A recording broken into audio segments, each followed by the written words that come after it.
ऊ का उच्चारण किससे होता है? ओठ से होता है। किससे होता है? ओठ से। ओ आप बोल के देखिए, जब तक क्लास होती है बाहरी बात नहीं कीजिएगा, कोई प्रॉब्लम होगा चलिए, किसी को भी प्रॉब्लम होगा बाद में पूछिएगा, सारा सब्जेक्ट जरूरी है, ठीक है, सारा सब्जेक्ट जरूरी। चलिए इसका आंसर हो जाएगा, मैं बता दूं, ऊ ध्वनि का उच्चारण स्थान क्या होता है? ओष्ठ होता है। 33 बताइए सर।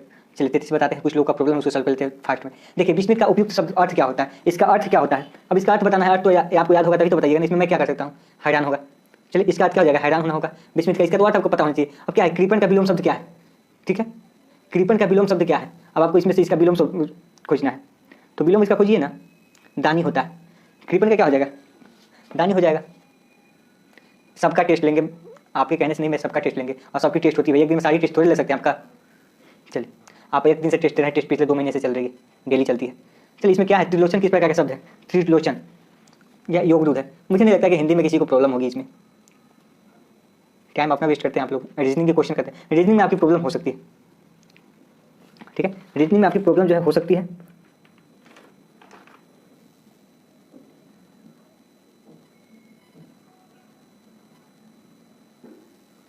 क्या हुआ? ठीक है सर, रीजनिंग में चलिए चलते हैं रीजनिंग। चलिए आज की टेस्ट मैं नहीं देख पाया हूँ, आप लोग देखिए, मेरे पास उतना टाइम नहीं होता है। आज की टेस्ट मैंने खुद से तैयार किया, तो वहाँ पे लिखना होता है, पीडीएफ तैयार करना होता है, सेंड करना होता है, सारी चीज़ पॉसिबल नहीं है दोस्त। जैसे ही होता है मैं बताऊँगा आपको, उतना टाइम नहीं। देखिए अभी इतनी जल्दी में मैंने फिर आपको 10 मिनट डिले करके मैं बहुत सारा काम छोड़ के अभी करा रहा हूँ आपकी क्लासेस, ठीक है, बहुत टाइम। जब देखिए आज का रीजनिंग का क्वेश्चन कैसा था, चलिए चल रहे हैं आगे, क्लास को करेंगे, क्लास आवर में सबको करना ही है आज की रीजनिंग के क्वेश्चन। और आज की जो भी टेस्ट की क्वेश्चन थी अच्छा था ना सर? अकेले क्या क्या करेंगे? सही बात है, अकेले क्या क्या करेंगे? चलिए सुमित 22 है, 80 क्वेश्चन दिए थे, उसमें से अधिकांश लोग का 22, 25, 28, 29, हाईएस्ट 49 के आसपास किया है। चलिए त्रिलोचन किस शब्द का रूप है? चलिए बता देते थोड़ा फास्ट, या योगरूप है। अगला है कि निम्नलिखित में से कौन सा शब्द विशेषण है? ठीक है, कौन सा विशेषण है? ठीक है, हिंदी का टेस्ट में करवाऊंगा, उस दिन मैं आपको क्वेश्चन कुछ करवाऊंगा, ठीक है, संडे को। हिंदी का लोचन क्या हो जाएगा? विशेषण क्या होगा इसमें? निम्नलिखित का तिरछा हो जाएगा। रीजनिंग बहुत ईजी था आज का, चलिए रीजनिंग हार्ड नहीं था। देखिए आपको एकदम आसान क्वेश्चन थोड़ी मिल जाएगा वहाँ पे। चलिए अगला क्वेश्चन कीजिए, रजनीश शब्द में किस संधि का समावेश हुआ है? हम बताए थे ना, रजनीश में दीर्घ है, रजनीश बड़ी ई की मात्रा आ रहा है ना, बड़ी ई की मात्रा आ रही है। चलिए ठीक है, थोड़ा सा तो आपको वर्ड मीनिंग पावर रखना होगा। रजनीश शब्द में किस संधि का समावेश हुआ है? आपका दीर्घ है। देखिए मैंने बताया था, जहाँ कभी आ की मात्रा, बड़ी आ की मात्रा आ जाए, बड़ी ई की मात्रा आ जाए, बड़ी ऊ की मात्रा आ जाए, वह होगा दीर्घ संधि होगा। अगला कि आप भला तो जग भला कहावत में आप किस सर्वनाम का सूचक है? चलिए सर्वनाम तो आपको पढ़ना, आप लोग सर्वनाम संज्ञा तो पढ़े होंगे। क्या आप लोग 2 मंथ लेट से आ रहे हैं, तो मैं क्या कर सकता हूँ? 2 मंथ पहले से आपकी क्लासेस चल रही है, तो मैं सबको इतना तो समझा नहीं सकता। यह निजवाचक है, ठीक है, आप भला तो जग भला, यह निजवाचक होगा। ये सब तो है ही, रीजनिंग का आपकी हर क्वेश्चन बताऊंगा। अगला स्त्रीलिंग शब्द क्या है इसमें? इसका स्त्रीलिंग रूप चाहिए, आपको खुद करना होगा। इसका स्त्रीलिंग तुला, इसमें स्त्रीलिंग शब्द कौन है? तबला जो है पुल्लिंग है, तालाब भी आपका पुल्लिंग है, तराजू भी आपका पुल्लिंग है, तुला जो आपका स्त्रीलिंग है। चलिए अगला है, इसमें पुल्लिंग शब्द चूज करना है। निम्नलिखित में से पुल्लिंग शब्द क्या है? देखिए पुल्लिंग शब्द की बात करें तो चांद जो हो जाएगा आपका पुल्लिंग है, चांदी स्त्रीलिंग है, चिल स्त्रीलिंग है, चौखट। चलिए 7 दिन, सही बात है, 7 दिन में क्वालिफाई करने वाले चैनल पर भेज देंगे। जो लोग को ज़्यादा जरूरी है, ज़्यादा करना है, आप 7 दिन में तैयारी कर सकते हैं। 7 दिन में 100 नंबर, ठीक है। हम जो तैयारी कराए हैं, तो मैं इसका गारंटी नहीं लेता हूँ कि इतना भी मैंने पढ़ाया है तो किसी का 100 पार के मैं गारंटी ले लेता हूँ, ऐसा कुछ नहीं। हाँ अच्छा करेंगे 100 प्लस भी जाएगा, लेकिन मैं यह नहीं कह सकता हूँ कि आप पढ़े या ना पढ़े आपको भी 100 पास करा दूंगा। निम्नलिखित में पुल्लिंग शब्द का चयन क्या होता है? यह हो जाएगा आपका चांदी हो जाएगा स्त्रीलिंग है, चील है स्त्रीलिंग, चौखट है स्त्रीलिंग, चांद है पुल्लिंग। अगला है कि अटकन बटकन खेलना। चलिए किसी का नाम नहीं लेंगे, सिर्फ मैं बोले नाम नहीं लेते, बाद में लेंगे नाम। अटकन बटकन जीके जीएस में नाम लेंगे, चलिए ठीक है, जीके की क्लासेस में या टीचिंग एप्टीट्यूड का भी नहीं। अटकन बटकन खेलना मुहावरा का क्या है? चलिए आपको मुहावरा इसमें अटकन बटकन खेलना का होता है व्यर्थ का कार्य करना। हम आप लोग ग्रुप में यही काम करते हैं, अटकन बटकन खेलते हैं ना, अटकन बटकन खेलना आप लोग का काम है ग्रुप में। चलिए अब की बार बीएड 100 पार मुझे भी लगाना होगा। अब की बार मुझे, अब अगले थंबनेल में हम लगाते हैं, अब की बार बीएड 120 पार 120 कम से कम 120 ला देंगे। अटकन बटकन आप लोग ग्रुप में करते हैं, ऐसा नहीं करेंगे, गलत बात है। हल शब्द किसके लिए प्रयोग किया जाता है?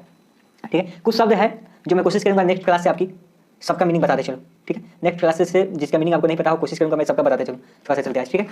हल शब्द के लिए कौन सा प्रयोग किया जाए है? यह हो जाएगा व्यंजन के लिए।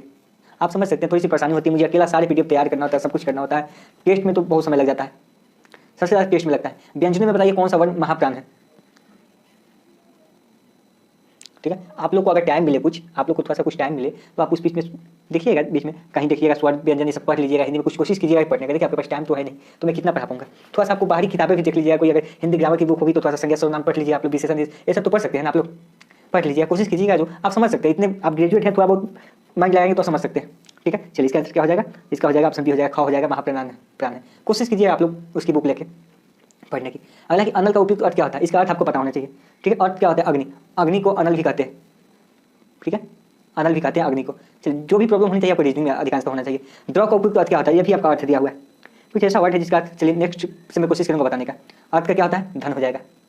द्रव का उपयुक्त अर्थ क्या होता है, धन हो जाएगा। और कृपण का ये तो आया था ना, पहले भी था, कृपण का दानी था, कृपण का दानी था। चलिए हाँ, रीजनिंग के हर एक क्वेश्चन बता दूंगी। चलिए अगला कि रबी फसल ओट से संबंधित है तो खरीफ फसल किससे। कुछ लोगों को रीजनिंग हार्ड लगा क्योंकि मैंने अपने से तैयार किया था वहाँ पे रीजनिंग आज। ठीक है, मैंने वहाँ पे क्वेश्चन जो भी था बहुत क्वेश्चन समय लगा, लेकिन वहाँ पे रीजनिंग में अच्छा क्वेश्चन दिया था। क्वेश्चन आपका ईजी ही था मतलब, लेकिन थोड़ा सा माइंड आपको लगाना था, ज़्यादा लगाना था।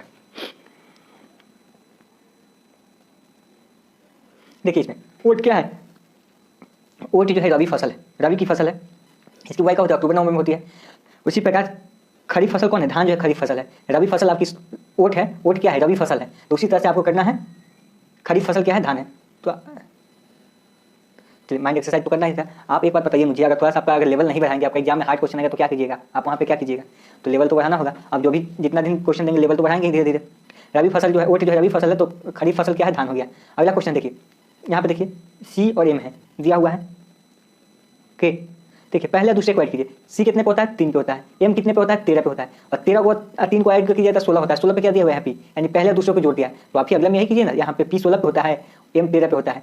16 13 कितना होता है, एक सेकेंड, 16 13 कितना होता है, 29 होता है, 29 होता है। लेकिन आपका लेटर कितना होता है, 26 ही होता है। तो आपको पता है कि 26 के बाद फिर से रिपीट करता है, 26 के बाद जेड के बाद खत्म होने का फिर ए बी सी से शुरू होता है। तो 26 तक तो आपका जेड हो जाएगा। फिर उसके बाद कितना लेटर बच गया, 3, तो 3 पर क्या हो जाएगा, ए बी सी हो जाएगा। ठीक है, ऑप्शन डी हो जाएगा, क्या हो जाएगा, सी हो जाएगा। क्लियर, समझ रहे हैं ना, समझ में आ रही है ना। रीजनिंग के सारे क्वेश्चन बताऊंगा, आपको परेशान नहीं होना है। हाँ 29 में से 26 माइनस कर सकते हैं आप, जैसे कर सकते हैं। चलिए अगला देखिए, अगला क्या किया है, जे कितने पे होता है, 10 पे होता है। एन कितने पे होता है, 14 पे होता है। ठीक है, उसके बाद टी कितना पे होता है, 20 पे होता है। देखिए लॉजिक इसका देखते हैं। ओके, देखिए यहाँ क्या जे है, यहाँ जे है और यहाँ टी है। जे 10 पे होता है, टी 20 पे होता है, यानी 2 से मल्टीप्लाई किया, 10 गुना कितना होता है, 20 होता है। ठीक है, उसके बाद अगला क्या होगा आपका, टी है। ठीक है ना, जे हो गया, टी हो गया, टी हो जाएगा अब ना। हाँ एन कितने पे होता है आपका, एन कितने पे होता है, 14 पे। और 14 में कितना होता है, 28। ठीक है, आपको मैंने बताया कि रिपीट होता है 26 के बाद ऑप्शन आपका लेटर जो रिपीट होता है। तो 14 में 28, यानी बी कितना पे होगा, 26 के बाद आपका अगर बी होता है तो 26 को 28 पे आपका बी होगा। ठीक है, 28 पे क्या होगा, बी होगा आपका, कितना पे, 28 पे आपका बी होगा, क्योंकि 14 में 28 होगा आपका। 14 में 28, 28 में से आप 26 लेटर घटाइएगा, 26 घटाइएगा ना, 26 के बाद रिपीट होता है तो 2 बचेगा, 2 पे क्या होता है, बी होता है। तो इसका भी रिपीट हुआ है, यानी कि पता क्या चला कि 10 का इसमें 2 से मल्टीप्लाई किया है। ठीक है, फिर इसका भी 2 से मल्टीप्लाई किया, 2 से मल्टीप्लाई हो रहा है। ठीक है, जितना लेटर है। तो 16 को 2 से मल्टीप्लाई कीजिए तो कितना होगा, 32। 32 में से 26 को माइनस कीजिएगा, 32 में से 26 को माइनस कीजिएगा तो कितना होगा, 6 होगा। 6 पे क्या होता है, एफ होता है, यही हो जाएगा। उसके बाद इसको भी मल्टीप्लाई कीजिए, 2 है तो 2 को मल्टीप्लाई कीजिए 2 से तो कितना होगा, 4 होगा, यानी एफ डी हो जाएगा। 33 समझ में आया, 33 कुछ नहीं किया है, इसको 2 से मल्टीप्लाई किया है, इसे अभी इसे 2 से मल्टीप्लाई किया है, फिर आप इसी को भी 2 से मल्टीप्लाई कर दीजिए, इसे भी आप 2 से मल्टीप्लाई कर दीजिए, आपका आंसर हाजिर। ठीक है, कुछ नहीं किया है, 2 से मल्टीप्लाई कर देना है, सिंपल है। चलिए ठीक है, 2 से मल्टीप्लाई, आपको पता होना चाहिए 26 के बाद आपका लेटर जो है रिपीट होता है। ठीक है, अगला देखिए, अगला क्या है, 7 का टेबल पढ़िएगा तो 7 8 कितना होता है, 56 रहेगा। तो 9 8 कितनी हो जाएगा, नहीं ये तो नहीं लॉजिक हो रहा है, मैंने सोचा कि हो जाएगा। चलिए ये आपका नहीं हुआ। चलिए एक और है, 7 का स्क्वायर कीजिए कितना होता है, 49 होता है। उसमें 7 8 56 हुआ। तो 9 का स्क्वायर कीजिए 81, 81 में 9 ऐड कीजिए 90। चलिए कल वाला क्वेश्चन 90 हो जाएगा ना।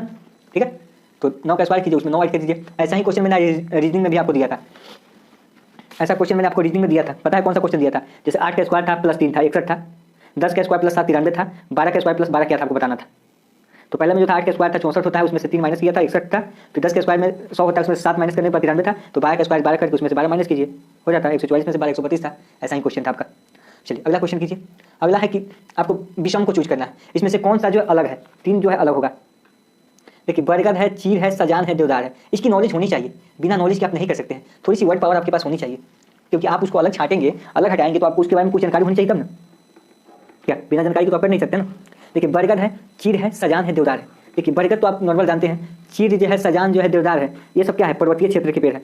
यह पर्वतीय क्षेत्र के है, ठीक है। यह पर्वतीय क्षेत्र के पेड़ है, लेकिन बरगद तो अपने यहाँ आप भी जानते हैं यहाँ भी होता है बरगद का पेड़, लेकिन ये सब जो है पर्वतीय क्षेत्र है, तो ये आपका माइंड में होना जरूरी है। बाकी इमारती लकड़ी है। हाँ चलिए ठीक है। अगला क्वेश्चन 36 देखिए क्या कह रहा है। 36 में से अलग चूज करना है आपका। देखिए एम है 13 पे होता है, जी कितना पे होता है 7 पे होता है, तो एम में से 7 को माइनस कीजिएगा तो कितना होगा 6 होगा। चलिए अगला देखते हैं। क्यू 17 पे होता है, के 11 पे होता है, इसको भी माइनस कीजिएगा तो 6 होगा।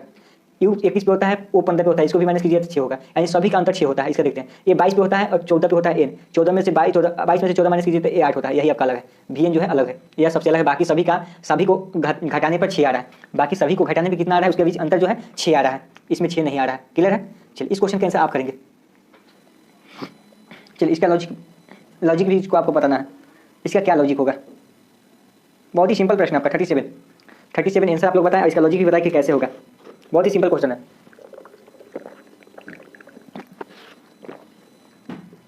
चलिए बिल्कुल 37 का क्वेश्चन कमेंट नहीं देख रहे हैं अभी, किसी का कमेंट नहीं देखेंगे। हाँ टीचिंग एप्टीट्यूड में जीके में चलेंगे तो देखेंगे, क्योंकि रीजनिंग में हर एक क्वेश्चन हमको बनाना ही है तो कमेंट क्या देखें। रीजनिंग में हर क्वेश्चन बताना ही हमको तो कमेंट क्या देखें। इसका लॉजिक कोई बताएगा, क्या लॉजिक लगाए हैं, कैसे आंसर किया है, इसका कोई लॉजिक। चलिए बहुत अच्छा। देखिए क्या हुआ है यहाँ पे, लास्ट वाला देखिए, लास्ट 7 को 6 से मल्टीप्लाई किया है तो 42 हो गया ये नंबर, 9 को 3 से मल्टीप्लाई किया तो 27 हो गया, 9 को 6 से किया, 6 को 9 से तो 54 हो गया, लेकिन लास्ट वाला कि 8 को 9 से करते तो 72 होना चाहिए, तो आपका 24 है, यही आपका गलत हो गया। ठीक है, ऑप्शन बी आपका यहाँ पे सही हो जाएगा। अगला क्वेश्चन है, ठीक है अगला क्वेश्चन है आपका, यह दिया हुआ है, इसका आंसर बताएं। देखिए इसमें देखेंगे बाकी जो है आपका, इसमें सभी का जो भी योग है सेम है। देखिए 8 है, 9 है, 17 हुआ और 3 कितना हुआ 20 हुआ, 5 5 10 5 15 5 20 ये भी 20 हुआ, 6 7 13 3 16 4 20 ये भी 20 हुआ, सभी का योग 20 हो रहा है। 9 6 15 19 3 लेकिन इसका 22 हुआ, सभी को जोड़ने पर 20 आ रहा है, लेकिन इसको जोड़िएगा तो आपका 22 होगा, ऑप्शन बी को, तो आपका ऑप्शन बी हो जाएगा। सभी को समझ में आ रही होगी। चलिए क्लियर। अगला क्वेश्चन है, इसमें लुप्त पद ज्ञात करना है आपको। एक पद जो है लुप्त है, आपको उसी को ज्ञात करना है। देखिए इसके निम्न प्रकार जो दिया गया उसी के अनुरूप बनाना है आपको। देखिए क्षोभ मंडल जो किससे समताप मंडल से, तो मध्य मंडल किसमें होता है, क्षोभ मंडल, समताप मंडल, मध्य मंडल, उसके बाद क्या हो जाएगा आपका, क्या होगा थर्मोस्फीयर। चलिए बहुत अच्छा।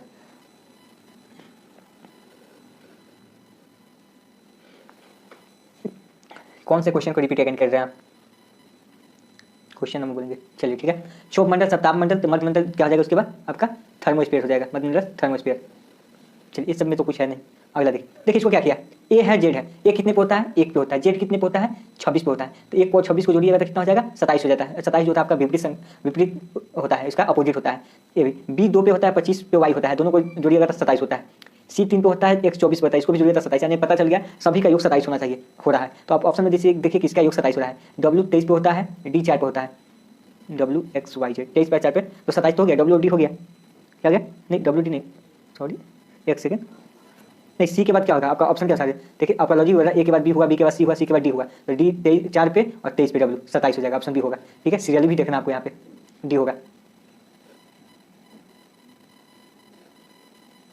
क्या बोल रही है कि सर टास्क देकर कहीं चलेंगे, मतलब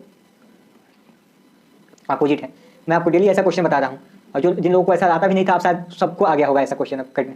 अगला देखिए, अगला क्या कह रहा है, डी है, एम है, ई है, एन है, फिर F4 है। देखिए डी के बाद कितना, डी 4 पे होता है, आप याद कर ले, डी कितने पे होता है 4 पे होता है, ई कितने पे 5 पे है, 1 बढ़ा अल्टरनेट में, अगला में भी 1 बढ़ा। चलिए ठीक है, 1 1 बढ़ा। एम कितना पे होता है 13 पे, 14 में 1 बढ़ा, फिर 14 में 1 जोड़ा 15 हुआ। अगला एफ के बाद क्या होता है, आप बताएं कि एफ के बाद क्या होगा, जी होगा, 1 बढ़ेगा, तो आपको जी कहीं नजर आ रहा है, बस ऑप्शन सी आ रहा है, मार दीजिए जी। अगला क्या, आपको ज्वाइन कर देंगे, जो लोग नए हैं वीडियो पहले देखिए, अगर आपको अच्छा लगेगा तो लास्ट में आपसे बात करेंगे, आपको नंबर देंगे, आप ज्वाइन कर सकते हैं। पहले क्लास को जो है कीजिए। 40 बोल रहे हैं, रिपीट कीजिए। 40 में क्या है, देखिए 40 यहाँ पे एक जो है, एक कितना पे है, 1 पे होता है, जेड कितना पे होता है 26 पे होता है, दोनों को जोड़े तो 27 हुआ, और 27 जब भी संख्या है तो आपका अपोजिट नंबर होता है। बी 2 पे होता है, वाई 25 पे होता है, दोनों को जोड़िए तो 27 हुआ।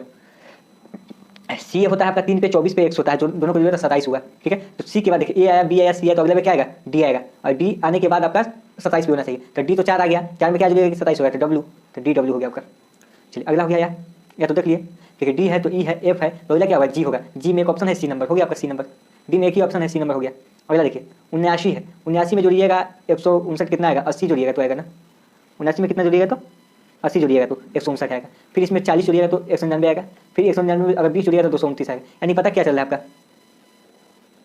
क्या था, एक सेकंड देख लेते हैं, क्या था इसमें 40 बढ़ा ना। ठीक है, तो इसमें देखिए इसमें 40 बढ़ा, इसमें 20 बढ़ा, इसमें 80 बढ़ा, इसमें 40 बढ़ा, इसमें 20 बढ़ा, तो अगला में क्या बढ़ेगा? अगला में 10 बढ़ेगा। अगला में जब 10 बढ़ेगा तो 229 में अगर 10 को 19 में 10 को ऐड किया तो कितना होगा? 229 हो जाएगा। 229 कहीं ऑप्शन में है आपका? 229 है यहाँ पे, ऑप्शन ए में हो गया। चलिए अगला क्वेश्चन कीजिए। अगला क्वेश्चन कुछ बहुपद रैखिक समीकरण है और कुछ रैखिक समीकरण द्विघात है। क्लियर है? चलिए कुछ बहुपद रैखिक समीकरण, ठीक है। देखिए तो बहुपद बनाइए आप, यह बहुपद है, यह बहुपद है। चलिए कुछ बहुपद क्या है? कुछ है तो कुछ यहाँ दीजिए। कुछ बहुपद क्या है? रैखिक समीकरण है। चलिए आर लिख देते हैं, रैखिक समीकरण लिख देते हैं, ठीक है। कुछ बहुपद रैखिक समीकरण है और कुछ रैखिक समीकरण यानी कुछ रैखिक समीकरण का पोर्शन जो है क्या है? द्विघात है। द्विघात है, क्या है? द्विघात समीकरण है। तो आपका निष्कर्ष कहता है कि बहुपद द्विघात है। अब देखिए बहुपद यहाँ है, बहुपद का पोर्शन जो है यहाँ है, बहुपद ए वाला पोर्शन बहुपद है, तो बहुपद का पोर्शन जो है यहाँ पे द्विघात में कहीं गया, इसमें आया है? कहीं है इसका? नहीं है, तो पहला तो गलत हो जाएगा आपका। दूसरा कहा है कि कुछ रैखिक समीकरण द्विघात है। कुछ रैखिक समीकरण क्या है? द्विघात है। ये जो आपका कुछ रैखिक समीकरण जो है द्विघात है, बिल्कुल है। कुछ रैखिक समीकरण आपका द्विघात है ना, ये जो आपका रैखिक समीकरण है इसके अंदर द्विघात आया है ना, तो कुछ तो है। ऑप्शन बी आपका करेक्ट होगा, ठीक है। ऑप्शन बी आपका, चलिए 1/2 होते जा रहा है, हो गया। चलिए अगला क्वेश्चन करते हैं, हो गया। तो ऑप्शन आपका एक ही सही है, दूसरा केवल सही, ऑप्शन बी सही है। अगला है देखिए, क्या है अगला? देखिए ए की उम्र बी की उम्र से 3 गुना है, तो बी की ए की उम्र का अनुपात क्या हो जाएगा? ए की उम्र बी की उम्र की 3 गुना है।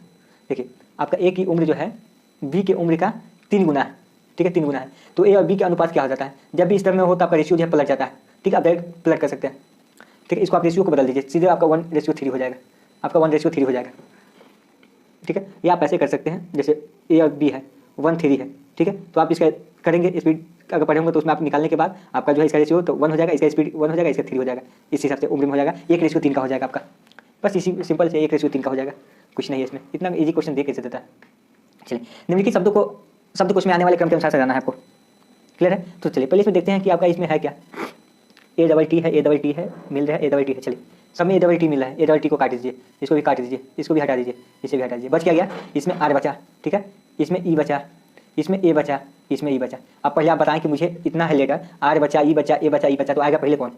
पहले आएगा कौन? पहले ए वाला आएगा ना, एबीसीडी में पहले ए आता है ना, तो पहले 3 आएगा। पहले नंबर पे कौन आएगा? 3 आएगा। आपको कहीं ऑप्शन में 3 पहले नजर आ रहा है? देखिए यहाँ पे 4 है, यहाँ पे 1 है, यहाँ पे 1 है, यहाँ पे 3 है। सबको चेक करने की आवश्यकता है हम लोग को, सबको चेक करने की आवश्यकता है। हो गया, आगे यही होगा ही, आगे यही होगा, ठीक है। तो आप अपना टाइम ऐसे बचाएंगे, बनाते वक्त टाइम अपना है जो ऐसे बचाएंगे। आप देख लेंगे कि हाँ अगर अगला में भी 3 रहता तो थोड़ा सा आपको चेक करना होता है, लेकिन जो भी एग्जामिनर देता है तो ऐसा ही लॉजिक देता है कि आपका टाइम भी बचे, आप उतना जल्दी सर्च भी करें। चलिए इस क्वेश्चन में थोड़ा सा प्रॉब्लम आपको हो सकता है। देखिए फेल्योर को आपका FRULIAG लिखा जाता है, तो सक्सेस को क्या लिखेगा? देखिए क्या किया आपका इसमें, जो आपका किया है, एक सेकेंड, कैसा लॉजिक लगा रहा है इसमें, क्योंकि बढ़ता है तो 1 1 बढ़ेगा इसमें। चलिए देखिए आप, ओके।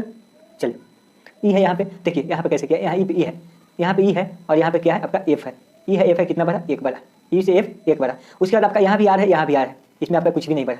यू है, यहाँ भी यू है, सेम है। यहाँ एल है, यहाँ भी एल है, ठीक है। यहाँ आई है, यहाँ भी आई है, यहाँ ए है, यहाँ है, यहाँ एफ है तो यहाँ जी है, यहाँ भी 1 बढ़ा। यानी क्या किया आपका, इधर से उल्टा किया है और लास्ट वाला फर्स्ट वाला में 1 बढ़ाया है, लास्ट वाला फर्स्ट वाला में 1 बढ़ाया है। तो आप भी लास्ट वाला फर्स्ट वाला में 1 बढ़ा दीजिए, आप भी लास्ट वाला में और 1 वाला में फर्स्ट बढ़ा दीजिए। तो लास्ट आपका कितना है? एस है, तो इसमें 1 बढ़िएगा तो टी होगा, और फिर पहले वाला में एस है तो इसमें पहले करिएगा तो इसमें भी टी होगा। यानी शुरू में भी टी और लास्ट में भी टी आपको कहीं ऑप्शन मिल रहा है, डायरेक्ट आंसर। शुरू में भी टी और लास्ट में भी टी आपका आ रहा है कहीं पे, बिल्कुल आ रहा है।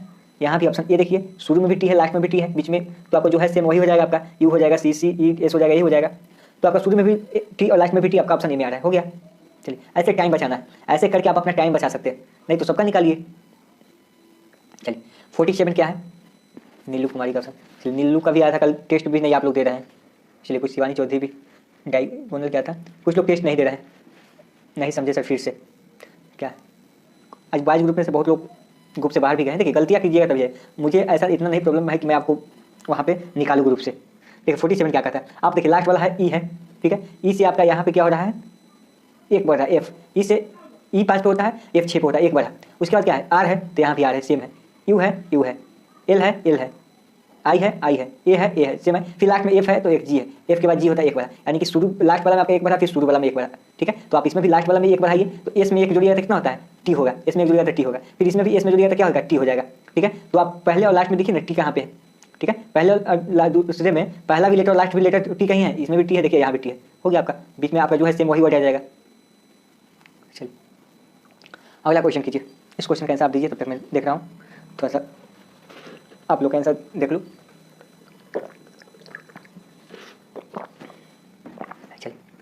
46 का बी होगा, 46 का ए होगा, बी नहीं होगा जी, बी नहीं होगा, ये होगा।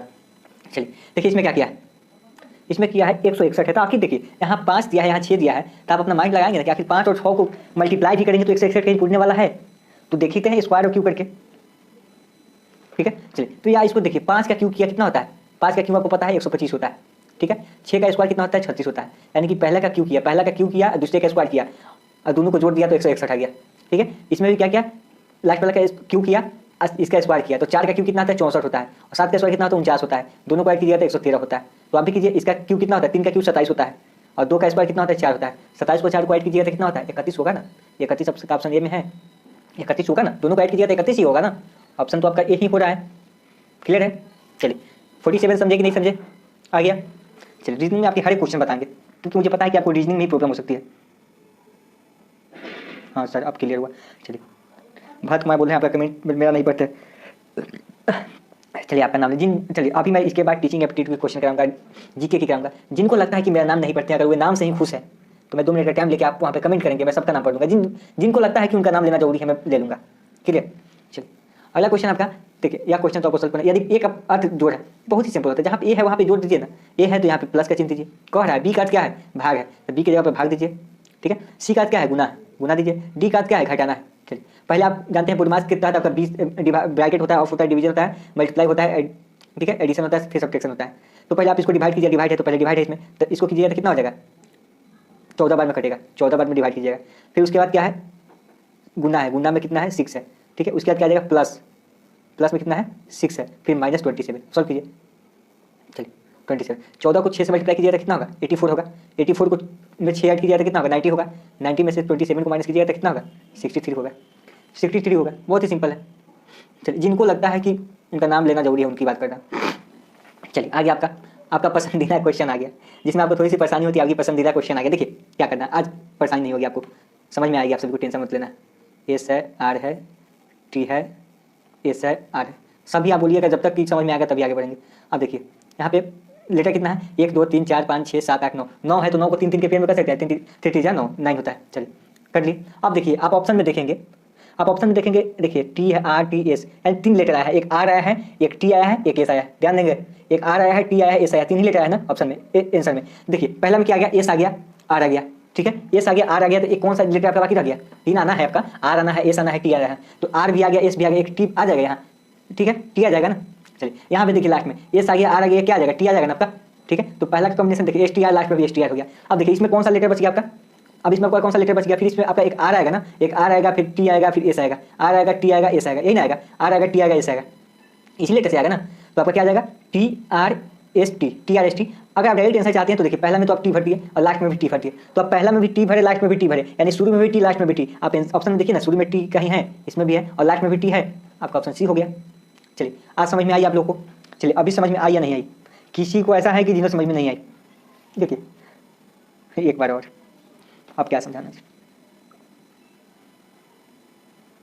चलिए देखिए मैंने बताया कि आप लेटर काउंट कीजिए, लेटर 9 है तो 3 के पेयर में बनाइए, 1 2 3 के पेयर में हमने बना दिया। अब देखिए इसमें आपका सारा लेटर है, देखिए एस है, आर है, टी है, ए सब आया हुआ है। आप ऑप्शन में देखिए कि आर भी है, टी है, एस है, 3 लेटर आया है, आर एस टी, आपका इसमें टी अभी भरे हैं, ठीक है, यहाँ पर टी नहीं है, ठीक है, यहाँ भी आपका कुछ नहीं भरे हैं। चलिए ठीक है, अब देखिए यहाँ एस है, आर है, 2 लेटर आ गया, एस आर आ गया तो एक बच गया, टी बच गया, आपका 3 ऑप्शन ज़्यादा है ना, आर भी आएगा, टी आएगा, एस आएगा, ऑप्शन में है आर है, टी है, एस है, 3 है, तो एस आ गया, आर आ गया, तो एक टी बच गया, तो टी आएगा ना, टी आ गया। चलिए इसमें भी आपका एस आ गया, आर आ गया, तो एक टी आएगा। चलिए तो ये भी आपका पैटर्न होगा एस आर टी का, S T R, S T R. अब देखिए इसमें भी आपका एक लेटर बच गया तो आर आएगा और टी आएगा, एस आएगा, इसमें टी आया है तो आर और एस बाकी है तो आ जाएगा, ठीक है, आ जाएगा। आप देखिए पहले में क्या भरे, टी भरे, लास्ट में टी भरे, ठीक है। अगर दोनों से आप डायरेक्ट आंसर निकालना चाहते हैं तो पहले में टी भरे, लास्ट में भी टी भरे, तो ऐसा कोई ऑप्शन है जिसमें पहले में टी है, लास्ट में टी है, बिल्कुल है, ऑप्शन सी देखिए, पहले में शुरू में भी टी है, लास्ट में भी टी है, इससे भी आप कर सकते हैं।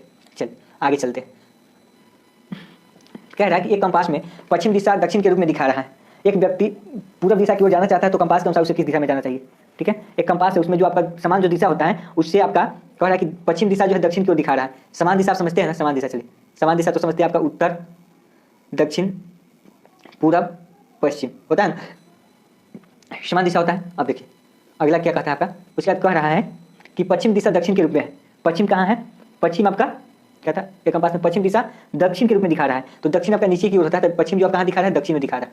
यहाँ पे आपका पश्चिम आ गया, यहाँ पे क्या गया, पश्चिम आ गया, यहाँ पे आपका पश्चिम आ गया, ठीक है, यहाँ पे आपका वेस्ट आ गया, पश्चिम आ गया, पश्चिम में दिखा रहा है। तो पश्चिम है तो पश्चिम के सामने क्या होता है आपका चलिए, पश्चिम के सामने आपका क्या होता है, आप मुझे पश्चिम के सामने क्या होता है, सामने सामने क्या होता है, मतलब इसके विपरीत क्या होता है, पश्चिम के सामने पूरब होता है ना, ऊपर में आपका क्या हो जाएगा, ईस्ट हो जाएगा, ठीक है, पूर्व हो जाएगा। अब देखिए, अब उसके बाद बात करें तो आपका यहाँ पे क्या हो जाएगा, अब यहाँ पे आपका नॉर्थ हो जाएगा यहाँ पे और साउथ हो जाएगा यहाँ पे, ठीक है, दक्षिण यहाँ पे हो जाएगा। अब कह रहा है, क्वेश्चन कर रहा है कि एक व्यक्ति यदि पूर्व दिशा की ओर जाना चाहता है, वह कहाँ जाना चाहता है, पूर्व दिशा की ओर। तो पूर्व दिशा की ओर कोई व्यक्ति अगर जाना चाहता है तो कंपास के अनुसार उसे किस दिशा में जाना चाहिए, देखिए पूर्व दिशा में जाना चाहिए। अभी वह कहाँ दिशा में है, वह अभी पश्चिम में है ना, ठीक है। क्वेश्चन क्या कहता है, एक कंपास में पश्चिम दिशा इतना के रूप में दिखा रहा है, पश्चिम जो है दक्षिण के रूप में दिखा रहा है। एक व्यक्ति यदि पूर्व दिशा की ओर जाना चाहता है तो कंपास के अनुसार किस दिशा में जाना चाहिए,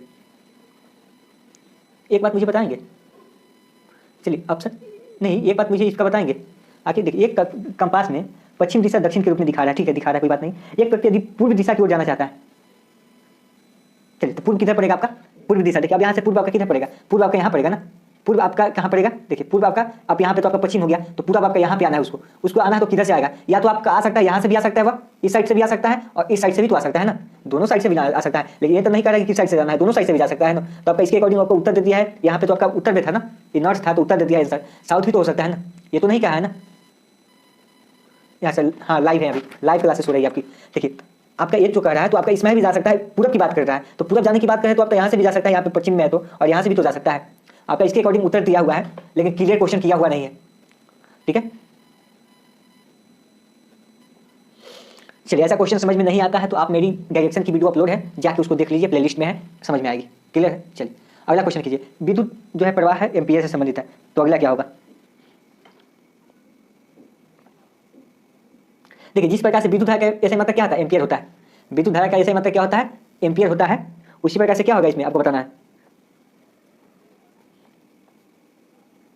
देखिए इसमें वाई, देखिए दाब का गति होता है, गलत है। काज का ऐसे मतलब जूल होता है, ठीक है। देखिए जिस प्रकार से विद्युत प्रवाह का क्या होता है, एम्पियर होता है, विद्युत धारा का एम्पियर होता है, उसी प्रकार कार्य का जूल होता है। उष्मा का भी जूल ही होता है, उष्मा का भी ऐसे मतलब जूल ही होता है। दाब का क्या होता है, पास्कल होता है। तापमान का क्या होता है, तापमान का क्या होता है, केल्विन होता है। तापमान को केल्विन में ना, वर्ग का भी हाँ, कांच का जूल होता है और उष्मा का भी जूल होता है, शक्ति का वाट होता है। चलिए अगला क्वेश्चन दिया है, देखिए अगला में क्या किया, बहुत ही सिंपल है। क्या किया कि 14 है तो 16 है, 2 बढ़ा दिया इसमें, 14 में 2 जोड़ दिया 16 हो गया, ठीक है। तो 22 में 2 ऐड कर दीजिए ना, क्या आपको जाता है 24 कर दीजिए, 2 पहले बढ़ा, 2 लास्ट में भी बढ़ा दीजिए,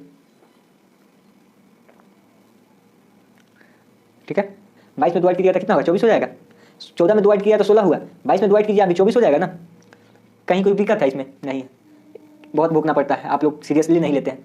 तापमान का केल्विन हुआ। चलिए अगला क्वेश्चन कीजिए, थोड़ा सा पानी पी लेते हैं, बहुत देखिए बहुत चिल्लाना पड़ता है कंटिन्यू। चलिए इसका क्वेश्चन कीजिए आप लोग। नाइस।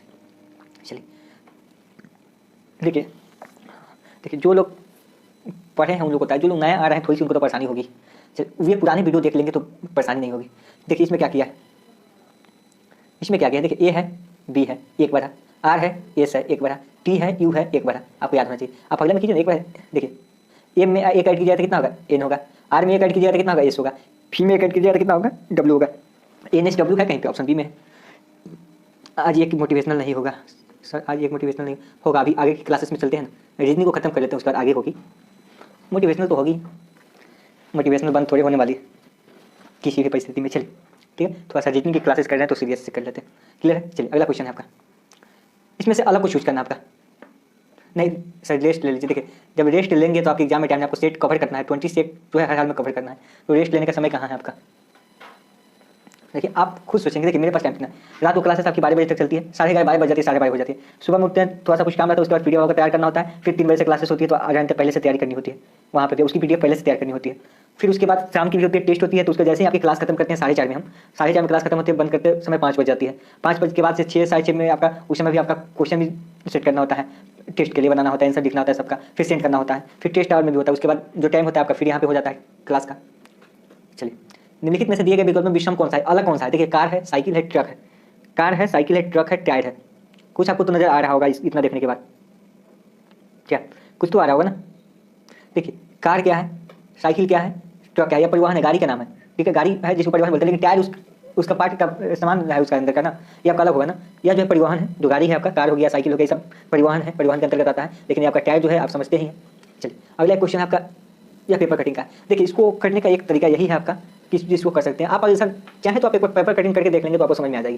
देखिए ठीक, अब देखिए इसमें क्या करता है, देखिए लास्ट वाला को देखिए आप, ऐसा ही दिखाई जैसे मैंने अगर आपको इसमें बुंदा दिखाई दे, बिंदु दिखाई दे, तो आपके लिए आसान हो जाता है। इसमें देखिए लास्ट में 3 है, ठीक है 3 है, और इसमें त्रिभुज भी देखना है आपको, ये भी देखना है कि किस तरह से है, किस तरह से रोटेट करेगा।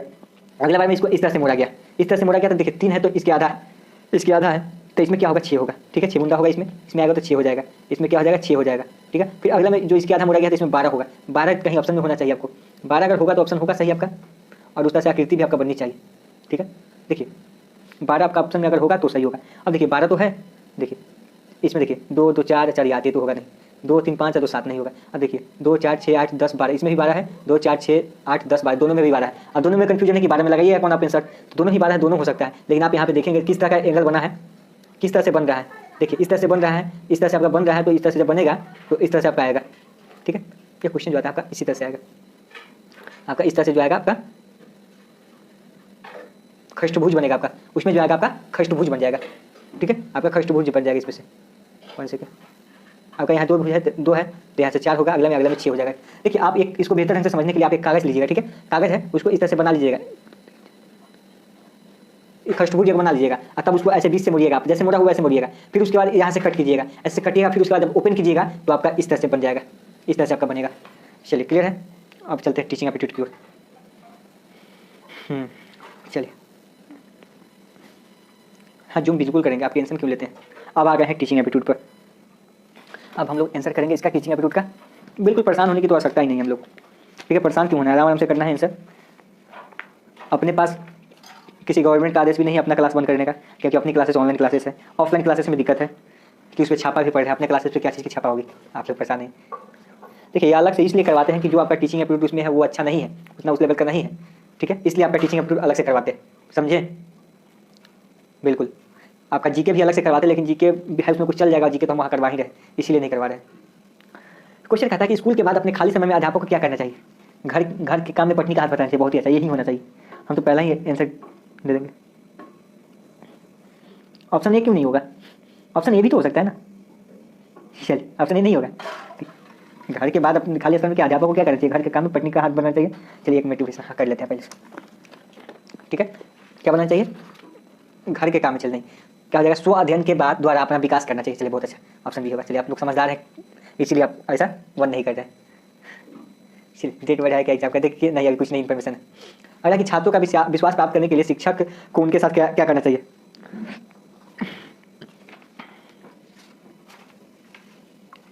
देखिए जिंदगी हसीन है, जिंदगी से प्यार करो, जिंदगी हसीन है, जिंदगी से प्यार करो, अगर हो रात तो सुबह का इंतजार करो। जिंदगी हसीन है, जिंदगी से प्यार करो, अगर हो गई रात तो सुबह का इंतजार करो। वो पल भी आएगा जिस पर इंतजार है आपको, वो पल भी आएगा जिस पर इंतजार है आपको, बस रब पर भरोसा और वक्त पे एतबार करो। ठीक है, बहुत अच्छा। छात्रों का विश्वास प्राप्त करने हेतु शिक्षक को उसके साथ कैसे व्यवहार करना चाहिए। चलिए क्लियर, चलिए ठीक है, इसका आंसर क्या होगा, बी होगा, मित्र जैसा व्यवहार करना चाहिए। छात्रों को जो है टीचर को छात्र के साथ मित्र जैसा व्यवहार करना चाहिए। सर क्या बात है, चलिए बहुत, चलिए सर क्या बात है, कल से सर क्या बात है, कहाँ से ऐसी साइड लेके आते हैं। चलिए कुछ अपने भी कायदे कानून है, कुछ भी अपनी भी कायदे कानून है, साथ की तो भरमार पड़ी है अपने यहाँ, ठीक है, लेकिन यहाँ पे मोटिवेशनल की बात है तो वही मोटिवेशनल ही सही है। चलिए जहाँ जिसकी जरूरत होगी वहाँ पे मिलेगा आपको। अगला कि प्रभावी संप्रेषण संभव हो सकता है। कुमारी प्रेमा बोले कि सर एकदम सटीक मोटिवेशनल शायरी रहता है। चलिए अच्छे वाले, चलिए आप सभी का बहुत बहुत धन्यवाद जो आप लोग की सपोर्ट कर रहे हैं, ठीक है। चलिए प्रभावी संप्रेषण संभव हो सकता है किसके द्वारा, श्रोता के स्तर को जानकर। देखिए कभी भी आप कोई भी संप्रेषण देते हैं, कोई भी स्पीच देते हैं, तो पहले आप सुनने वालों का स्तर को जानेंगे तो भी आप अच्छा से स्पीच दे सकते हैं। जैसे मैं बोल रहा हूँ, आपकी बातों को समझ रहा हूँ, तभी तो मैं बोल रहा हूँ, तो ज़्यादा बेहतर होगा। सब वॉइस आ रहा है, चलिए वॉइस आ रहा है, वैसे ही देखिए कुछ बाहर से आती है आपको पता, बाहरी बातों पर ध्यान नहीं देने से चलिए बहुत सारी डिस्टर्बेंस, कोई दिक्कत नहीं, होने दीजिए। कितनी होगी, जो लोग खिलाते हैं अपने थक जाएंगे। अगला कि अध्यापक मुख्य रूप से किसके प्रति जवाबदेह होता है।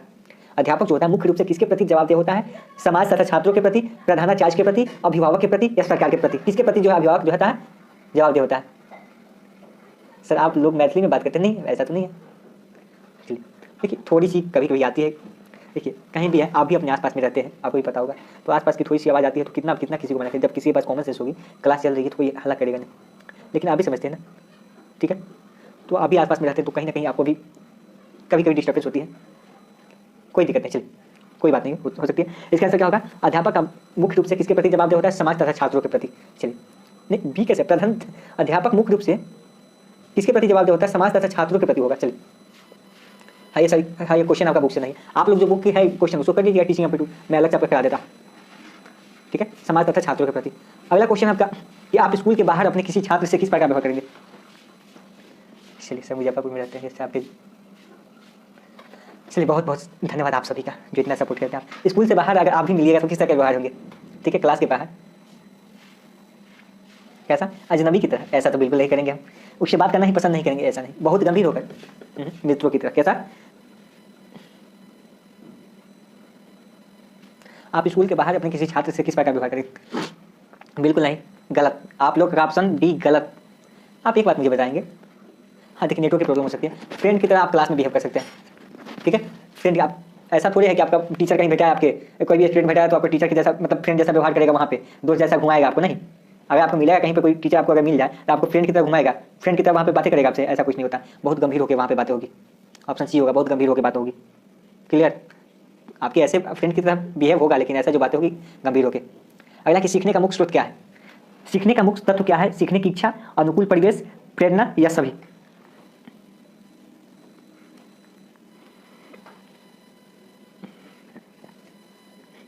ठीक है, जो सफर की शुरुआत करते हैं वो मंजिल को पार करते हैं। ध्यान दीजिएगा थोड़ा सा लाइन पे, जो सफर की शुरुआत करते हैं वो मंजिल को पार करते हैं। एक बार चलने का हौसला तो रखो, एक बार चलने का हौसला तो रखो, मुसाफिरों का तो रास्ते भी इंतजार करते हैं। ठीक, चलिए फिर से रिपीट करता हूँ कि जो सफर की शुरुआत करते हैं वो मंजिल को पार करते हैं। जो सफर की शुरुआत करते हैं वो मंजिल को पार करते हैं। एक बार और चलने का हौसला तो रखो, मुसाफिरों का तो रास्ते भी इंतजार करते हैं। हम लोग तो मुसाफिर हैं ना, रास्ता इंतजार करते हैं। एग्जाम की टेंशन नहीं लेना। सीखने का मुख्य तत्व क्या होता है? चलिए राइट आंसर हो जाएगा ऑप्शन डी, सभी हो जाएगा। सीखने की इच्छा, अनुकूल परिवेश, प्रेरणा, सभी हो जाएगा।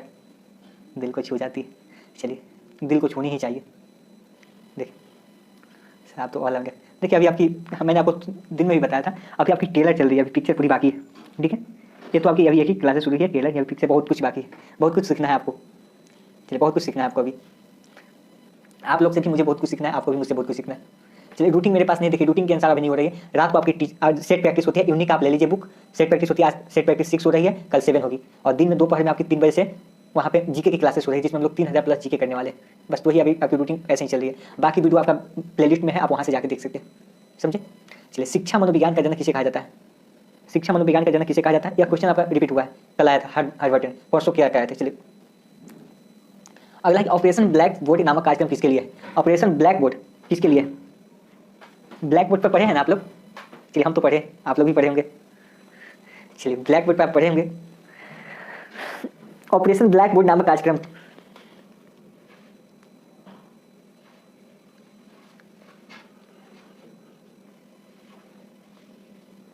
क्लियर है?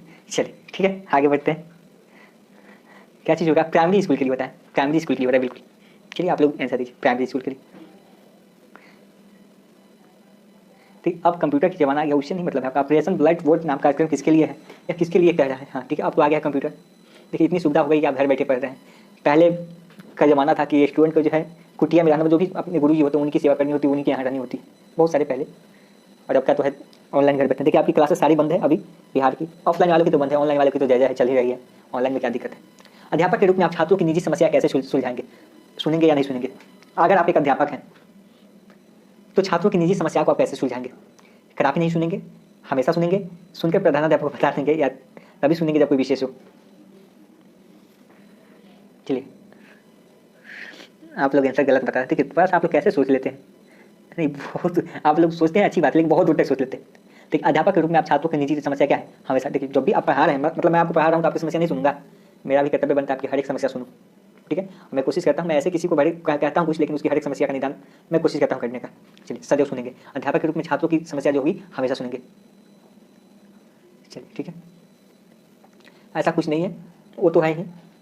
यहाँ कोरोना वायरस की हला है, ठीक है कह रहे हैं लोग, लेकिन मार्च का भी टारगेट तो है ना, यमराज का भी तो मार्च का टारगेट पूरा करना इसीलिए हो रहा है। कुछ टारगेट है यमराज का भी, मार्च का है, इसलिए एंडिंग में कुछ पूरा अपना कर ले। सर बच्चे बहाने भी तो करते हैं, देखिए बहाने करते हैं उससे मतलब थोड़े है ना, आपको जो सटीक आंसर करना है आपको उस पर नहीं जाना है। गर्मी है आते ही चली जाएगी, ऐसा भी नहीं है, अभी ऐसी नहीं है। अमेरिका ने वैक्सीन निकाली है, उसका जो है इस्तेमाल किया गया है, लेकिन देखिए वह मार्केट में दवा आते आते कम से कम आपका 1 साल 1.5 साल लग जाएगा। मार्केट में दवा आते आते कम से कम 1 साल 1.5 साल लग जाएगा। चलिए इसका आंसर क्या हो जाएगा? वह पाठ्य वस्तु के अनुरूप हो। कक्षा शिक्षण में दृश्य सामग्री का उपयोग करने में किस बात का ध्यान रखेंगे कि वह पाठ्य वस्तु के अनुरूप हो। अब हम पढ़ाई हम लोग कर रहे हैं तो पाठ्य वस्तु के अनुरूप ही होनी चाहिए ना। अगला क्वेश्चन है कि गांधी जी की बेसिक शिक्षा का उद्देश्य बालक को क्या बनाना था। ठीक है, हाँ 12-18 मंथ लग जाएगा, इतनी जल्दी थोड़ी आप मार्केट में आ सकती है। गांधी जी की बेसिक शिक्षा का उद्देश्य बालक को क्या था? ज्ञान का सागर बनाना था, अहिंसा और सत्य का पाठ पढ़ाना था, समाज की आवश्यकताओं के अनुरूप ढालना था, सत्य का साक्षात्कार करना था। ठीक है, गांधी जी की बेसिक शिक्षा का उद्देश्य बालक को, बिल्कुल देखिए आप लोग के लिए कराते हैं। चलिए कोई इन्फॉर्म नहीं है अभी, आप लोग थोड़ा सा माइंड लगाएं। समाज की आवश्यकताओं के अनुरूप ढलना था, जो भी समाज की आवश्यकता है उसी के अनुरूप ढलना था, उनका शिक्षा का उद्देश्य यही था।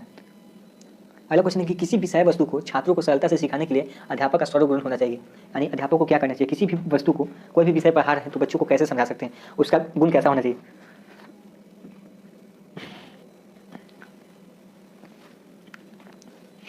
कमेंट तो मैं आपका देखता ही हूँ, लेकिन देखिए बहुत सारे कमेंट का रिप्लाई कर पाना मुश्किल होता है।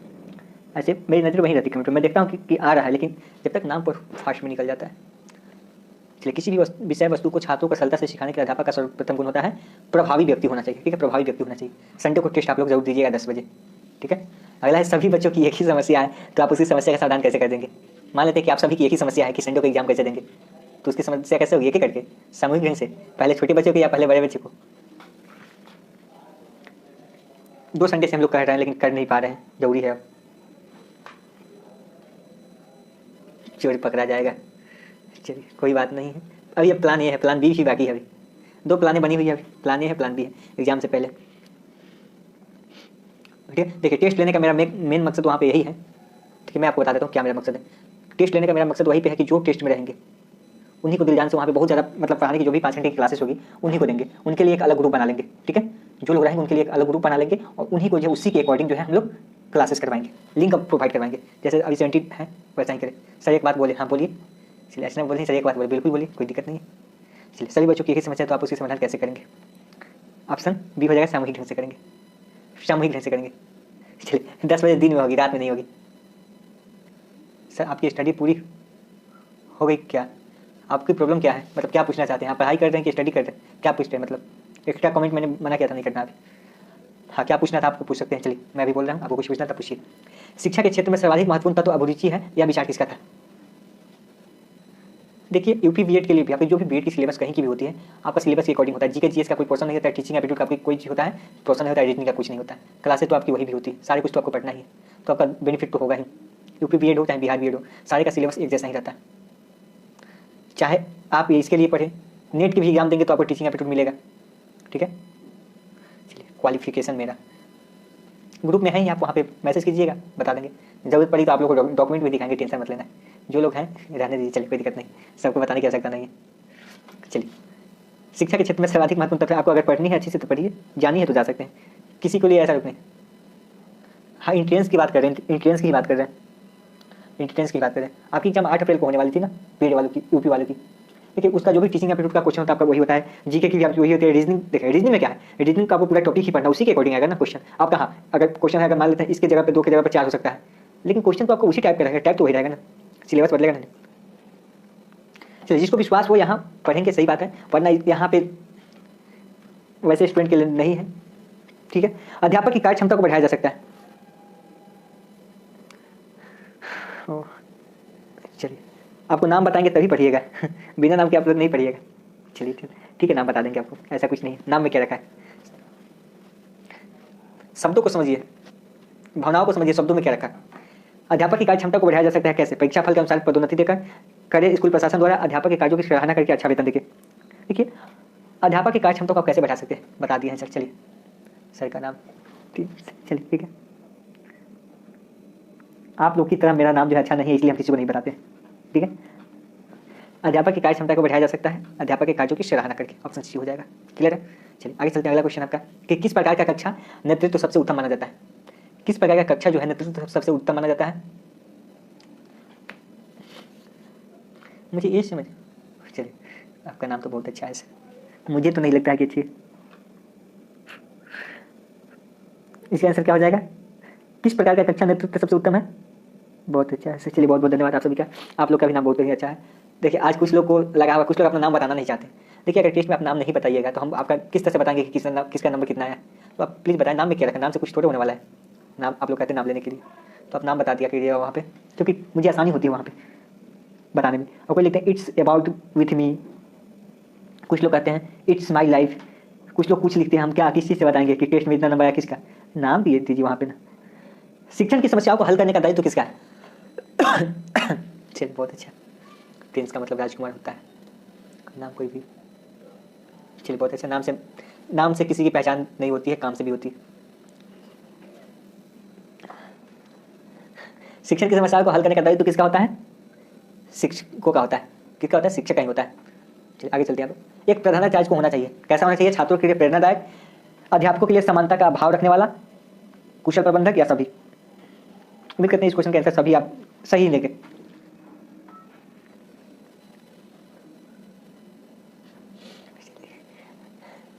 आप लोग की टाइपिंग स्पीड बहुत ही अच्छी है, बहुत जल्दी कमेंट करते हैं आप लोग, ठीक है। कुछ लोग बड़े बड़े लाइन को बहुत जल्दी करते हैं, उन लोगों की टाइपिंग स्पीड जो है बहुत ही तेज़ है। चलिए अच्छी होनी भी चाहिए टाइपिंग स्पीड, जो होनी चाहिए। एक प्रधानाचार्य होनी कैसा चाहिए? छात्रों के लिए प्रेरणादायक तो होना ही चाहिए, ठीक है। हाँ एग्जाम तो होगा ही। अध्यापकों के लिए समानता का भाव रखने वाला, कुशल प्रबंधक, ऑप्शन डी होगा। अगला है, शिक्षा तभी सार्थक होगी जब पाठ्यक्रम केंद्रित हो, छात्र केंद्रित हो, रोजगार केंद्रित हो, समाज केंद्रित हो।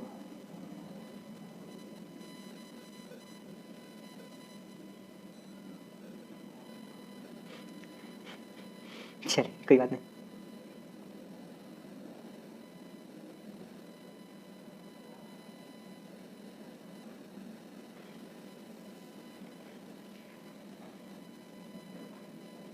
सर आप सबको रिप्लाई बहुत अच्छा दे सकते हैं। चलिए ठीक है, इसका आंसर कर लेते हैं। इसका आंसर होगा ऑप्शन डी हो जाएगा, छात्र केंद्रित हो। शिक्षा तभी सार्थक होगी जब छात्र जो है केंद्रित हो। अगला क्वेश्चन आपका कि प्रधानाध्यापक अपने अध्यापकों से आशा क्या करते हैं? एक प्रधानाध्यापक, चलिए आप वहाँ पे मैसेज कीजिएगा, किसी भी एग्जाम के बारे में हो आप वहाँ पे मैसेज कीजिए। अगर एग्जाम से रिलेटेड अदर रिलेटेड आप यहाँ पे बात कीजिएगा तो ये गलत बात है। जाम क्यों लगा? चलिए कोई बात नहीं, जाम लगने दीजिए। प्रधानाचार्य अपने अध्यापकों से आशा करते हैं कैसा? देखिए जब क्लासेस अच्छी होती है तो पढ़ाने में भी मजा आता है बहुत, लेकिन जब दो चार कच्चे करने वाले आ जाते हैं तो क्लासेस भंग कर देते हैं। चलिए प्रधानाचार्य अपने अध्यापकों से क्या आशा करते हैं? Option D. मैंने टेस्ट की टाइम रखी है, बहुत से लोगों को प्रॉब्लम भी हो सकती है। किसी को कोई काम तो नहीं है संडे को, अगर किसी को काम होगा तो पहले बता दीजिएगा, उनके लिए अलग व्यवस्था कर देंगे ना। चलिए अगला कि आजकल के आवासीय स्कूलों की तरह भारतीय पद्धति के स्कूल थे। चलिए पढ़ने में मज़ा आ रहा है, अभी और आएगा। 10 बजे सही है सर। पूजिया खनौर नमस्ते सर। चलिए नमस्ते। चलिए कहाँ से लाइव है सर? चलिए आप क्लासेस कीजिए, लाइव कहाँ से बता देंगे आपको। कंटिन्यू 5 घंटे की टेस्ट होगी आपको 5 घंटे की क्लासेस करवाएंगे। आप बेफिक्र रहिए, एग्जाम से पहले मेरा वादा है, मैं आपसे वादा कर रहा हूँ आपको 5 घंटे की क्लासेस मैं दूंगा। मैं आपको 5 घंटे की क्लासेस कराऊंगा, आप मुझ पर विश्वास रखिए, मैं कराऊंगा। जब मैंने वादा कर लिया आपसे तो करवाऊंगा ही। हाँ सिर्फ नेटवर्क को दगा नहीं देनी चाहिए। चलिए अभी तो पार्टी शुरू हुई है। इतना दिन से पढ़ के आने का क्या फ़ायदा जब आपका रिवीजन ही नहीं हो, ठीक है। सब पढ़ा हुआ बेकार हो जाएगा, पक्का वाला प्रॉमिस है। चलिए इसका आंसर क्या हो जाएगा? ऑप्शन डी हो जाएगा, गुरुकुल। आजकल के आवासीय स्कूलों की तरह भारतीय पद्धति के स्कूल थे, गुरुकुल थे। पहले क्या था? गुरुकुल हुआ करता था। ग्रामीण अंचलों में बच्चों के स्कूल से भागने तथा पढ़ाई छोड़ने का कारण क्या है? पता है, अपने हौसले के बल पर हम अपनी प्रतिभा दिखा देंगे। ध्यान दीजिएगा, अपने हौसले के बल पर हम अपनी प्रतिभा दिखा देंगे। भले कोई मंच ना मिले हमको, हम अपनी मंच खुद बना लेंगे, ठीक है। ग्रामीण अंचलों में बच्चों के स्कूल से भागने तथा पढ़ाई छोड़ने का कारण क्या होता है? स्कूल का नीरस वातावरण, छात्रों की बाल श्रमिक बनने की लालसा, छात्रों का अध्यापक से डरना, या सभी? मंच तो खुद बनाना ही पड़ेगा, बिना मंच बनाए हुए कुछ नहीं होगा। मंच बनेगा, टेंशन वाली बात नहीं है। चलिए इसका क्या हो जाएगा? ऑप्शन ए हो जाएगा, स्कूल का नीरस वातावरण। स्कूल का नीरस वातावरण, मोटिवेशनल से बहुत हिम्मत मिलती है। चलिए देखिए, मोटिवेशनल से जोड़ नहीं मिलती है, जज्बा भी आता है, ठीक है। तो जोड़ है, बहुत ही जोड़ है, ऐसा कुछ नहीं है। बच्चों के लिए सबसे उत्तम शिक्षक वह है जो स्वयं बालक जैसा हो, या कथन किसका है? निधि सिंह बोलिए सर, आपका कोई जोड़ नहीं। चलिए, बच्चों के लिए सबसे उत्तम शिक्षक वह है जो स्वयं बालक जैसा हो, या कथन किसका है? ये तो कथन है आपका, सुपर से भी ऊपर। Nice line sir.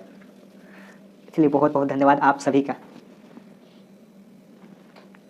चलिए अविनाश क्लास हुआ नाइस सर, चलिए बहुत बहुत धन्यवाद। जो लोग नए हैं उनको कैसे ग्रुप ज्वाइन करना है मैं आपको बताऊंगा। पहले आप क्लास देखिए, ठीक है।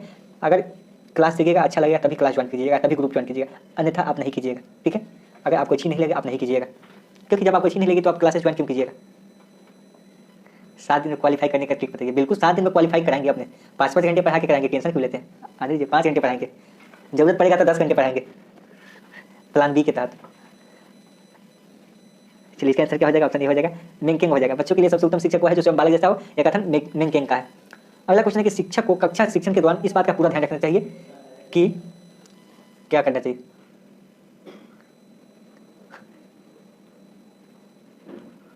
सर मेरे सर में दर्द है तो चलिए कोई बात नहीं। देखिए आप कंटिन्यू क्लास कीजिए, कुछ ना कुछ तो बेनिफिट हो। आप छोड़ देंगे तो आप सब कुछ भूलने लगते हैं, इसलिए क्लास करते रहिए। एग्जाम ही तो पढ़ना है ना। देखिए डेट टलेगा तो अच्छी बात है, लेकिन अभी हम लोग उसी डेट को मान के चल रहे हैं। चलिए इसका आंसर क्या हो जाएगा, इसका आंसर हो जाएगा ऑप्शन सी हो जाएगा, पाठ के उद्देश्यों के पूर्ण होता है। देखिए मैं इसके पहले टीचिंग एप्टीट्यूड करा चुका हूँ, 14 या 15 क्लासेस में करवा चुका हूँ, जो कि आपका सिलेबस है। सिलेबस के अकॉर्डिंग मैंने सारी क्लासेस करवाया है, उसको आप देख लीजिएगा जो लोग नए हैं उसको। चलिए अगला है शिक्षक के लिए ज्ञान, प्रशिक्षण, अनुभव तथा अनुसंधान के अलावा और किस बात की आवश्यकता पड़ती है। एक शिक्षक को ज्ञान की आवश्यकता पड़ती है, प्रशिक्षण ट्रेनिंग भी दिया जाता है, अनुभव भी होना चाहिए, अनुसाधन के अलावा और किस बात की आवश्यकता पड़ती है। अभिरुचि की, सकारात्मक अभिवृत्ति की, जो पॉजिटिव आपका होता है थिंकिंग, या उपरोक्त दोनों की। चलिए दोनों की होगा, ठीक है। शिक्षक को के लिए ज्ञान की, प्रशिक्षण आपका ट्रेनिंग होता है, अनुभव अनुसंधान और उसके अलावा अभिरुचि भी होना चाहिए और सकारात्मक अभिवृत्ति भी, यानी दोनों होना चाहिए, ठीक है। चलिए थोड़ा सा बात कर लेते हैं जो लोग नए हैं। अगर आप लोग का क्लास अच्छी लगेगी तो आप इस पर मैसेज करके क्लास को ज्वाइन कर सकते हैं। सिर्फ मैसेज नहीं करना, देखिए इस पर आपको मैसेज करना है और इस पर पहले 20 रुपये का पेमेंट आपको करना होगा। पेमेंट क्यों करना है, कैसे करना है, इसकी जानकारी मैं आपको बाद में बताऊंगा। पहले आपको इस पर पेमेंट करना है 20 का, और आप फोन पे, गूगल पे, पेटीएम किसी भी तरह से कर सकते हैं, ठीक है। उसके बाद आपको ग्रुप में ज्वाइन कर देंगे। शाम को 7 बजे डेली टेस्ट होती है, ठीक है। तो शाम को नहीं, अभी क्लासेस है, अभी आपके जीके की क्लासेस है, जीके होगी, मैं बता रहा हूँ। तब तक ग्रुप ज्वाइन कीजिए, शाम को 7 बजे टेस्ट होती है। अभी आपको मैसेज नहीं करना है, क्लास खत्म होने के बाद मैसेज करना है। अभी प्लीज़ कोई मैसेज नहीं करेंगे। चलिए नहीं, विदाउट पेमेंट का ऐड नहीं कर सकते, कुछ रीज़न है। चलिए इसका पीडीएफ आपको कल सेंड कर देंगे। अब जीके की क्लासेस कर लेते हैं हम लोग, क्या ओके। चलिए शुरू करते हैं जीके की क्लास। अगला क्वेश्चन है आपका, क्लास आपकी 9 बजे से लेकर 11:30 तक रात में होती है, ठीक है। रात को 9 से 11:30 और दोपहर में 3 बजे से लेकर 4:30 में होती है, 2 ही क्लासेस है। देखिए कल मैंने आपको कंप्यूटर से क्लासेस कराई थी, कंप्यूटर से संबंधित आप लोगों को क्लास कराई थी करना। कुछ लोग बोल रहे थे कि कंप्यूटर से प्रश्न आपका नहीं आता, आपका सेट में भी आपका प्रश्न है ना यहाँ पे। कल ही मैंने कहा था ना कि किसे कंप्यूटर का दिमाग कहा जाता है। मैंने कल ही आपको बताया था सेंट्रल प्रोसेसिंग यूनिट, जिसको सीपीयू कहते हैं। इसका पूरा फुल फॉर्म क्या होता है, सेंट्रल प्रोसेसिंग यूनिट।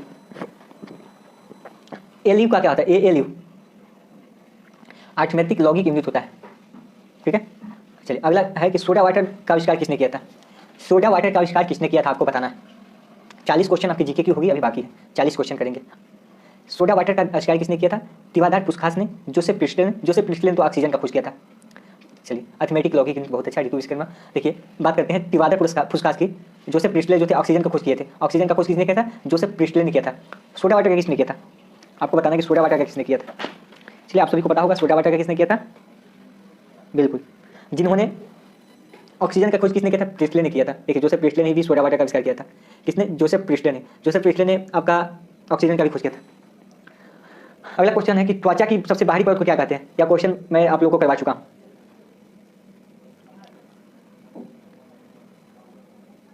यह क्वेश्चन मैंने करवा दिया आपको। अगर इस क्वेश्चन में गलतियां होगी तो अच्छी बात नहीं है, ठीक है। 2 से 3 दिन तक क्लासेज जो साइंस की चल रही है उसमें मैंने क्वेश्चन कराया हुआ है। चलिए सभी कैसा आ रहा है। त्वचा की सबसे बाहरी परत, जो ऊपरी परत होती है, बाहरी परत, उसको एपिडर्मिस कहते हैं, ठीक है, एपिडर्मिस कहते हैं। अगला क्वेश्चन, निम्नलिखित पौधे में से किसकी जड़ों में गांठें होती है। ऐसा कौन सा पौधा है जिसकी जड़ों में जो है गांठें होती है, ठीक है। क्या होता है आपका, निम्नलिखित पौधे में से किसकी जड़ों में गांठें होती है। लेग्यूमिनियम पौधे, परजीवी पौधे। देखिए आपका बायोलॉजी का क्वेश्चन, आप लोग कहते हैं कि बायोलॉजी सर कराते नहीं है, बायोलॉजी का क्वेश्चन आपका हो जाएगा यहाँ पे, ठीक है।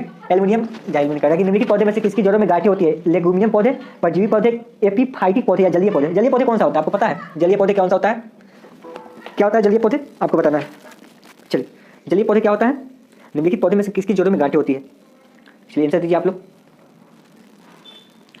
84 नंबर क्वेश्चन है आपका। चलिए इसका आंसर हो जाएगा, आपका ऑप्शन होगा लेग्यूमिनस पौधे।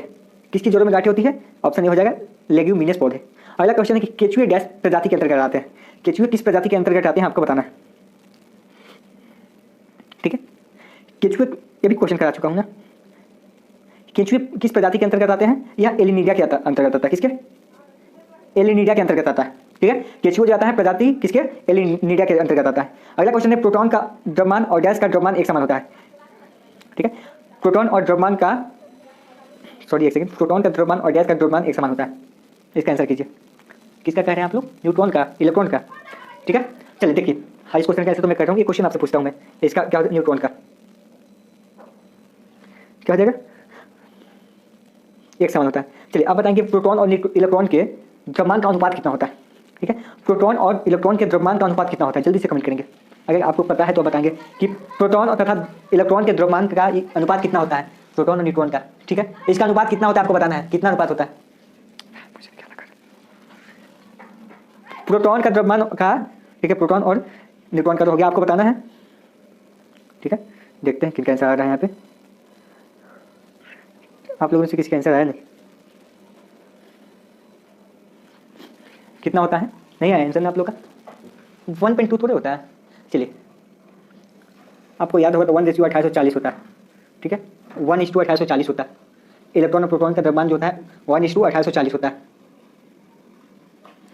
छोड़िए, जाने दीजिए, क्या बात है आपको बाहरी, मैंने आपको कह दिया था कि प्रॉब्लम होती है साथ 1:1814 होता है, कोई दिक्कत नहीं। अगला क्वेश्चन है निम्नलिखित में से किस विधि का प्रयोग करके हम बिलियन में से विलय को विभक्त कर सकते हैं? निम्नलिखित में से किस विधि का प्रयोग करके हम बिलियन में से विलय को विभक्त कर सकते हैं? और साधन में वाष्पीकरण करके, छानकर, संघनक करके। निम्नलिखित में से किस विधि का प्रयोग करके हम बिलियन में से विलय को विभक्त कर सकते हैं?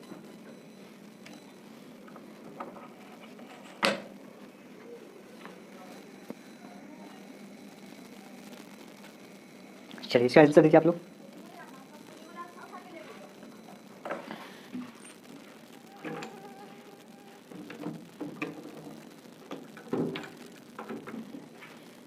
क्या होगा इसका आंसर?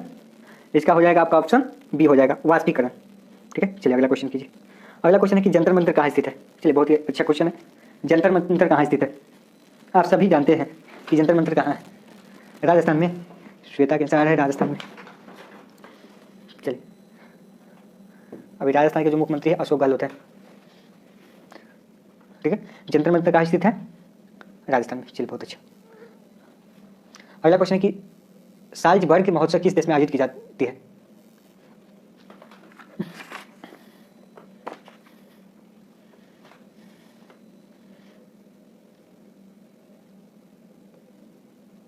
चलिए ऑस्ट्रिया में। चलिए बहुत अच्छा, ऑस्ट्रिया में। साल्ज़बर्ग महोत्सव किस देश में होती है? ऑस्ट्रिया में होती है। चलिए अगला क्वेश्चन कीजिए, ये आपका किस देश की जन्म दर को किस तरह से परिभाषित करते हैं? किसी देश की जन्म दर को किस तरह से परिभाषित करते हैं? किसी देश की जन्म दर को किस तरह से परिभाषित करते हैं? एक वर्ष में प्रति 100 में से जन्मों की संख्या। इसमें क्वेश्चन कुछ जीके का भी लेवल इसमें बढ़ा के दिया है ज़्यादा।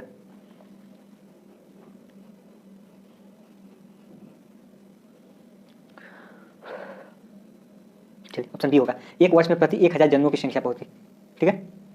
इसलिए थोड़ा सा कुछ जरूरी है आप लोग के लिए। दिग्गिजस नामक विश्व का सर्वाधिक बड़ा भूतापीय क्षेत्र कहाँ स्थित है, जिसमें 22 भूतापीय विद्युत संयंत्रों का एक कॉम्प्लेक्स शामिल है? गजब क्वेश्चन दिया है इसमें, लेकिन मानना पड़ेगा इसमें। द गिजस नामक विश्व का सर्वाधिक बड़ा भूपातीय क्षेत्र कहाँ स्थित है, जिसमें 22 भूपातीय विद्युत संयंत्रों का एक कॉम्प्लेक्स शामिल है?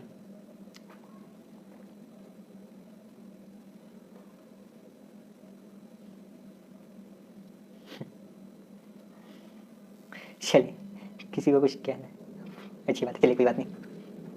देखिए क्लासेस आपकी जो भी 5 घंटे की रखेंगे ना, तो अधिकांश रात की तरफ रखेंगे। जैसे अभी आपकी 9 बजे से क्लासेस चलती है, इसी को ले चलेंगे 1 बजे रात के, 2 बजे रात तक, क्योंकि शांत वातावरण हो जाएगा, कहीं से कोई हल्ला नहीं होगा और शांत माहौल में पढ़ेंगे हम लोग, ठीक है। द गिजस नामक विश्व का सर्वाधिक बड़ा भूतापीय क्षेत्र कहाँ स्थित है?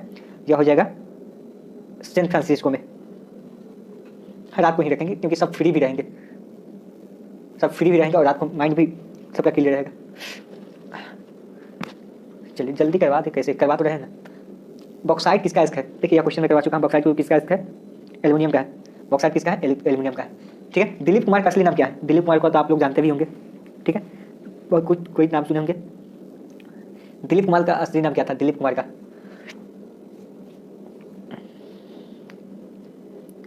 यूसुफ खान। यूसुफ खान था है, वो क्रिकेटर जो है यूसुफ पठान है, अलग है, ठीक है। चलिए दिलीप कुमार का असली नाम क्या था? यूसुफ खान था, क्या था?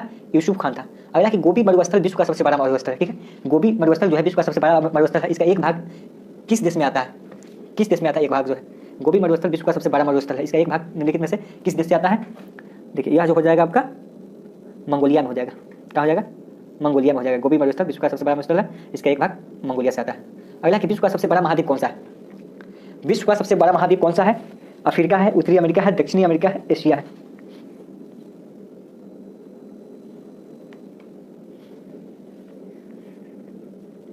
एशिया बता रहे हैं हम सभी। हाँ चलिए, विश्व का सबसे बड़ा महाद्वीप कौन सा है? एशिया। छोटा जो है कौन सा है? ऑस्ट्रेलिया, ठीक है। छोटा जो है ऑस्ट्रेलिया। अगला कि औरंगजेब ने अपने पिता डैश को आगरे के किले में कैद करके रखा था। देखिए औरंगजेब की मृत्यु 1707 ईस्वी में हुई थी। तो कह रहा कि औरंगजेब ने अपने पिता डैश को आगरे के किले में बंद करके रखी थी। औरंगजेब के पिता का नाम क्या था? आपको बताना है। शाहजहां। शाहजहां, और शाहजहां का मकबरा जो है सासाराम में है। लगभग मैं ये क्वेश्चन आपको 10 बार बता चुका हूँ। अंतिम मुगल सम्राट कौन था? अंतिम मुगल सम्राट कौन था? बहादुर शाह जफर, ठीक है। अकबर का जन्म 1542 ईस्वी में अमरकोट में हुआ था। क्लियर। हुमायूं का मकबरा दिल्ली में स्थित है। चलिए आगे चलते हैं। अगला क्वेश्चन है कि वांडीवास के युद्ध में इंग्लिश सेना ने किसको हराया था? वांडीवास होगा, विंडीवास, बहादुर शाह जफर। शेरशाह का मकबरा सासाराम में, हाँ शेरशाह का सासाराम में है। चलिए, वांडीवास के युद्ध में इंग्लिश सेना ने किसको हराया था? चलिए आप लोग जल्दी कमेंट करेंगे कि वांडीवास का युद्ध कब हुआ था, ठीक है। वांडीवास का युद्ध कब हुआ था? देखते हैं किसका आंसर सबसे फर्स्ट और सही आंसर आता है। फर्स्ट में आए या सेकंड में, मतलब आंसर सही आना चाहिए। जिसका पहले सही आंसर आएगा, मैं थोड़ा नाम पढ़ लूँ। वांडीवास का युद्ध कब हुआ था? 1862। बिल्कुल गलत। चलिए, मुझे लगता है कि 2-4 का ही आंसर सही आएगा। अतुल बिहारी अम्बेडकर का आंसर आ गया है। चलिए, अटल बिहारी अम्बेडकर। चलिए ठीक है, आंसर तो मिल चुका है। आदित्य श्रीवास्तव का भी आया 1760 में, ठीक है। 1700 वांडीवास का युद्ध हुआ था 1760 ईस्वी में हुआ था, ठीक है। किसके किसके बीच में हुआ था? तो हुआ था इंग्लिश सेना और फ्रांसीसी के बीच में हुआ था। क्लियर। चलिए अगला क्वेश्चन है कि पुलित्जर पुरस्कार डैश के क्षेत्र में दिया जाता है। जो पुलित्जर पुरस्कार होता है वो किस क्षेत्र में दिया जाता है? पत्रकारिता के क्षेत्र में, क्रीड़ा के क्षेत्र में, औषधि के क्षेत्र में, संगीत के क्षेत्र में। औषधि अनुसंधान संस्थान आपका लखनऊ में स्थित है, मैं कई बार बता चुका हूँ। औषधि अनुसंधान संस्थान कहाँ स्थित है? लखनऊ में स्थित है। पुलित्जर पुरस्कार किससे संबंधित है? या जो पत्रकारिता के क्षेत्र में दिया जाता है। बहुत अच्छा, पत्रकारिता के क्षेत्र में प्रतिभा सिंह, निधि राम, रंजय कुमार। चलिए कुछ लोग अभी नए हैं, पुराने लोग जो है इसमें से कुछ गायब भी हो रहे हैं, क्लासेस वो लोग कर नहीं रहे हैं। चलिए जाने दीजिए। विद्युत प्रतिरोध की इकाई क्या है? या तो मैं दोपहर में क्वेश्चन करवाया हूँ ना, यह क्वेश्चन देखिए, जो क्वेश्चन करवाया वही तो क्वेश्चन आना। प्रतिरोध का ऐसा मतलब क्या होता है? ओम होता है। दोपहर में मैंने क्वेश्चन करवाया था, आप लोग को याद होगा जो लोग दोपहर की क्लासेस किए। अगला कि निम्नलिखित में से कौन सी कंप्यूटर की अस्थायी मेमोरी है? यह क्वेश्चन मैंने कल करवाया था कि नहीं करवाया था? आप लोग आंसर देंगे। कौन सी कंप्यूटर की अस्थायी मेमोरी है? कल हम कंप्यूटर की क्वेश्चन आप लोगों को कराए थे।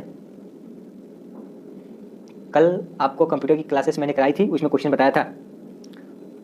मैंने बताया था random access memory, read only memory, इस पर चर्चा किए थे ना।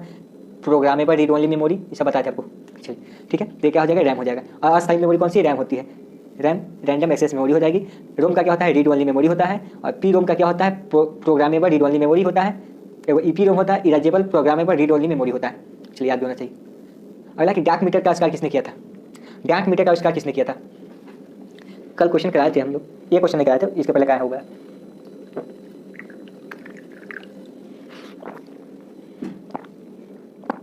आर्थर पिटनी। चलिए आ गया। आर्थर पिटनी ने डाक मीटर का आविष्कार किया था, ठीक है। चलिए आगे चलते हैं अगले प्रश्न की ओर। अगला प्रश्न कहता क्या है कि रिंग वर्म नामक बीमारी किसके कारण होती है? जो रिंग वर्म नामक बीमारी है वह किसके कारण से होती है?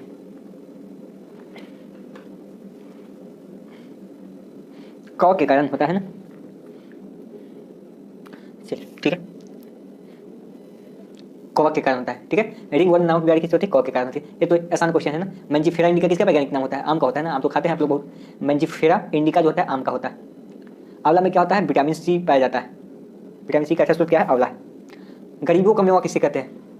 गरीबों का मेवा किसे कहते हैं? कल ही बताए थे।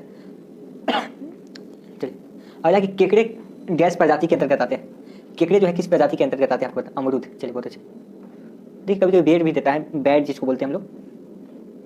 अमरूद होता है, लेकिन कभी कभी देखिएगा आप ऑप्शन नहीं रहे तो बैड भी दे देता है, ठीक है। उस पर ध्यान रखिएगा आप लोग। अगर नहीं ऑप्शन में होगा तो एक तो रहेगा। चलिए केकड़े किस प्रजाति के अंतर्गत आते हैं? हो जाएगा आपका ऑप्शन सी होगा, आर्थ्रोपोडा के अंतर्गत होगा। किसके? आर्थ्रोपोडा के अंतर्गत। आगे चलते हैं। अगला कि आधुनिक आवाज सारणी का आविष्कार किसने किया था? यह क्वेश्चन मैंने कराया था ना, सब क्वेश्चन कराए हुए थे। आप कहेंगे कि सर नहीं कराए थे तो मैं थोड़े मानूंगा। देखिए क्वेश्चन मैंने कराया था ना कि आधुनिक आवास तंत्र का प्रतिपादन किसने किया था? मेडलिफ ने किया था। एक मिनट, आधुनिक या मेडलिफ? हाँ, ये क्वेश्चन रिपीटेड क्वेश्चन आपका। अगला कि संभारकों में डैश होता है। देखिए संभार क्या होता है? देखिए ये आपका सेट में क्वेश्चन दिया हुआ है, हम तो ऐसे करवाए थे ना आपको, ये आपका सेट में दिया हुआ है, ये आपका सेट में क्वेश्चन दिया हुआ है, लेकिन हम तो करवाए थे ना क्वेश्चन सब। क्या हो जाएगा इसका आंसर? देखिए संभारक क्या होते हैं? समान भार होती है, जिसमें समान भार हो किंतु उसमें विभिन्न परमाणु संख्या हो, परमाणु संख्या जो अलग अलग होती है, वही संभारक किसमें होता है? संभारक में होती है। समान भार होता है, समान भार संख्या होती है, लेकिन उसमें परमाणु संख्या जो अलग अलग होती है, वेट इक्वल होता है। बहुत अच्छा। अगला कि प्रसिद्ध बृहदेश्वर मंदिर कहाँ स्थित है? तंजावुर में। बृहदेश्वर मंदिर कहाँ स्थित है? 10 क्वेश्चन और होगा, उसको भी कर लेंगे हम लोग।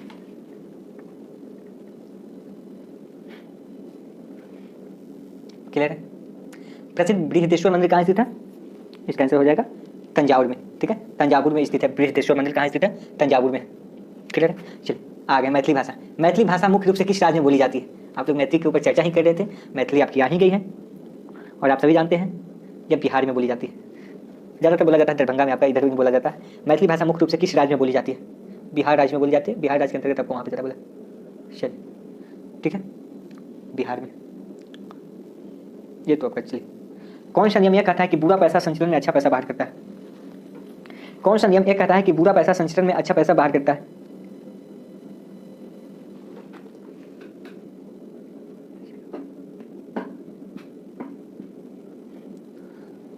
चलिए, कौन सा नियम यह कहता है कि बुरा पैसा संचलन में अच्छा पैसा बाहर करता है?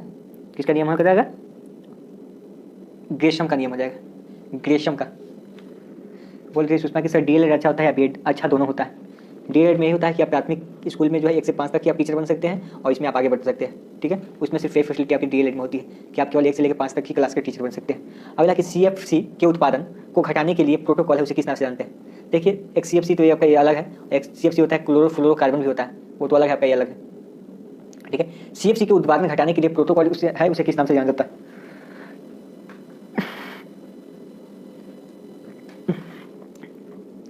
मॉन्ट्रियल प्रोटोकॉल के नाम से जानते हैं। ठीक है, मॉन्ट्रियल प्रोटोकॉल से। चलिए अगला क्वेश्चन कि मैलाकाइट किसका एस्क है? मैलाकाइट किसका एस्क है?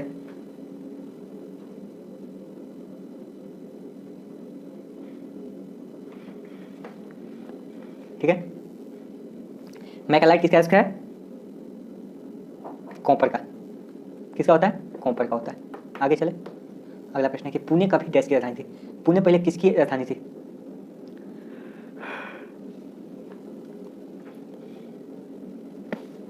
पुणे जो महाराष्ट्र में पड़ता है ना, वहीं पे पहले किसकी राजधानी थी? पेशवा की। बहुत अच्छा, पुणे पहले पेशवा की राजधानी हुआ करती थी। इसलिए विश्व में कुल देशों की संख्या कितनी है? विश्व में कुल देशों की संख्या कितनी? इसमें कम दिया है, लेकिन देशों की संख्या इसमें कम दिया हुआ है। देश तो बढ़ा हुआ है ना भाई, 204 के आसपास था, इसमें तो कम ही दे रहा है, 195 दे रहा है, इसमें 195 ही दे रहा है। चलिए सब बीएड क्या है वो 1 से 5 तक नहीं, बीएड वाला तो दोनों कर सकता है। बीएड वाले के लिए दोनों बेनिफिट होता है, आप 1 से 5 तक के भी बन सकते हैं, आगे भी बढ़ सकते हैं, लेकिन डीएलएड किए हैं तो सिर्फ आप 1 से 5 तक ही बन सकते हैं। ठीक है, अगला कि पृथ्वी के बारे में निम्नलिखित में कौन सी बात गलत है? ठीक है, यह सबसे घना ग्रह है, यह 5वां सबसे बड़ा ग्रह है, इसे लाल ग्रह कहते हैं। देखिए गलत तो आप यही हो जाएगा, पृथ्वी को लाल ग्रह कहते हैं, मंगल को ना लाल ग्रह कहते हैं। हाँ देखिए, देशों की संख्या 204 के आसपास होगी, 204 होना चाहिए, यहाँ पे 195 दिया है, 204 होना चाहिए, 200 +1। चलिए पृथ्वी के बारे में गलत कहता है, इसे लाल ग्रह के नाम से जानते हैं। आपको पता है कि लाल ग्रह किसको कहते हैं? मंगल को कहते हैं। देखिए अभी तक कोई इसका ऑफिशियल नोटिफिकेशन नहीं आया कि आपकी एग्जाम का डेट टला हुआ है। अगला है कि एक रंग भेद विरोधी कार्यकर्ता को दक्षिण अफ्रीका द्वारा वर्ष 1962 में 27 वर्षीय के लिए कारावास में रखा गया था। कौन से थे? रंग भेद विरोधी कार्यकर्ता को दक्षिण अफ्रीका द्वारा 1962 में 27 वर्षों के लिए कारावास में रखा गया था, कौन थे वो? Nelson Mandela. बहुत अच्छे, कौन से थे? नेल्सन मंडेला थे, जिनको 27 वर्षों तक कारावास में रखा गया था दक्षिण अफ्रीका में। चांद बीबी जो थी कहाँ की शासका थी? चांद बीबी कहाँ की शासका थी? अहमदनगर की, बीजापुर की? सर जो पढ़ना चाहे कि जो क्लास भी पढ़ लीजिए। क्या पृथ्वी का नीला ग्रह, हाँ पृथ्वी को नीला ग्रह कहते हैं। पृथ्वी, चलिए प्रतिभा सर कितने रुपये लग रहा है पूरा कोर्स में? चलिए सारी बात आप यहीं पूछ लीजिए, पहले ग्रुप ज्वाइन कीजिए, वहाँ पे पूछिएगा। चांद बीबी अहमदनगर की शासका थी, कहाँ की थी? अहमदनगर की। चलिए बहुत अच्छा, अहमदनगर की शासका थी। भारत की पहली महिला जो मुस्लिम शासका थी कौन थी? रजिया सुल्तान थी। हालांकि धातु व विद्युत का वहन क्यों करती है? धातु व विद्युत का वहन क्यों करती है? ठीक, कम गलनांक के कारण, उच्च तनन सामर्थ्य के कारण, मुक्त इलेक्ट्रॉन के कारण। इसका आंसर मैं कर देता हूँ, क्या क्यों होता है? मुक्त इलेक्ट्रॉन के कारण होती है। धातुएं जो होती है विद्युत का चालन वहन क्यों करती है? मुक्त इलेक्ट्रॉन्स के कारण होता है। चलिए आज का लास्ट क्वेश्चन, एक मोटिवेशनल होना चाहिए, लास्ट में बोल रहे हैं। चलिए इस क्वेश्चन के बाद कर दूंगा, फिर आप लोग मोटिवेशनल के साथ सोइएगा। नहीं, मोटिवेशनल के साथ आपको बंद करेंगे आपकी क्लासेस, कोई दिक्कत नहीं, आपके लिए एक मोटिवेशनल होगी फ्री इलेक्ट्रॉन। चलिए निम्नलिखित में कौन सा एक ऋण आयन होता है? यदि उसमें प्रोटॉन से अधिक इलेक्ट्रॉन्स होंगे तो यह ऋण आयन होता है। ठीक है, निम्नलिखित में कौन सा एक ऋण आयन होता है? उसमें प्रोटॉन्स, यदि उसमें प्रोटॉन्स में अधिक इलेक्ट्रॉन्स हो तो। ठीक है, क्लियर।